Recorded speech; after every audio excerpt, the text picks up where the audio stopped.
In today's fast-paced, digitally driven world, true human connection often feels like a rare and precious experience. We spend hours scrolling, texting, and multitasking, but rarely do we find ourselves fully present with another person. Yet, there are moments, unexpected and unforgettable, when we become entirely immersed in a conversation. Time fades, surroundings blur, and we find ourselves lost in words, in emotions, and in shared understanding. This experience, often described as being lost in conversation, is more than just a pleasant chat. It is a powerful reminder of how language can connect hearts, heal wounds, and help us feel seen. To be lost in conversation is to feel completely absorbed in the moment. It's not about small talk or polite exchanges. It's about something deeper. It might happen between old friends catching up after years, strangers sharing stories on a train, or even classmates discussing a topic that sparks mutual passion. In these moments, language becomes more than communication. It becomes a bridge between two minds. Ideas flow freely, silences are comfortable, and everything feels meaningful. I still remember the first time I experienced this kind of conversation. It was with someone I barely knew, just a classmate who sat next to me during lunch. We started talking about music, then books, then life, dreams, fears, and before we knew it, 2 hours had passed. The cafeteria had emptied, and neither of us had noticed. We weren't trying to impress each other or argue. We were just talking, listening, laughing, understanding. I walked away from that conversation feeling lighter, inspired, and strangely connected to someone I had only just begun to know. But why are these moments so rare? In part, it's because real conversation requires vulnerability.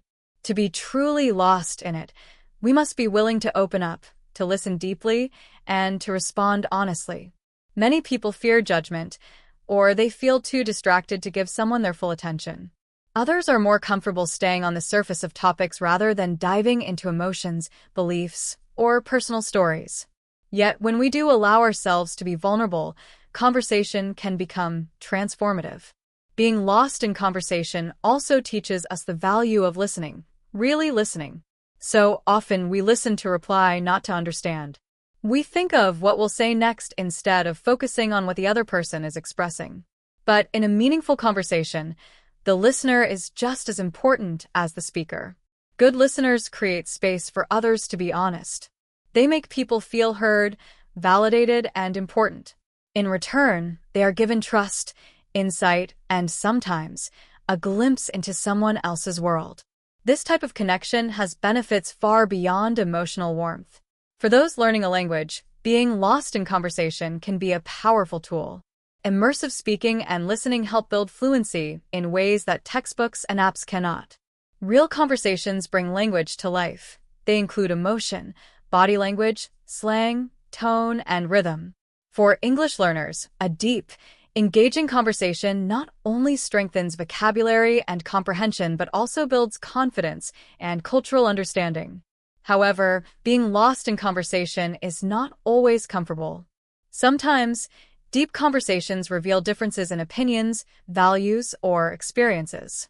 They may bring up uncomfortable truths or difficult emotions, but even then they can be meaningful. Challenging conversations help us grow, expand our perspectives, and learn how to communicate with empathy and respect. It's in these moments, especially when we disagree, that we discover what kind of people we really are. In a world filled with noise, distraction, and surface-level interactions, losing yourself in a real conversation is like finding a hidden treasure.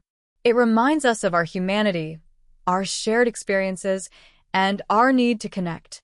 Whether it's with a best friend, a new acquaintance, or even a stranger, these conversations stay with us. They leave echoes in our hearts long after the words have faded.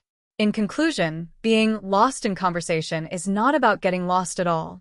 It's about finding something, perhaps even someone, that helps us feel alive, understood, and connected.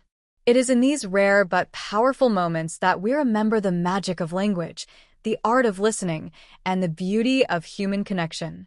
And in a world that often feels divided and distracted, what could be more important than that?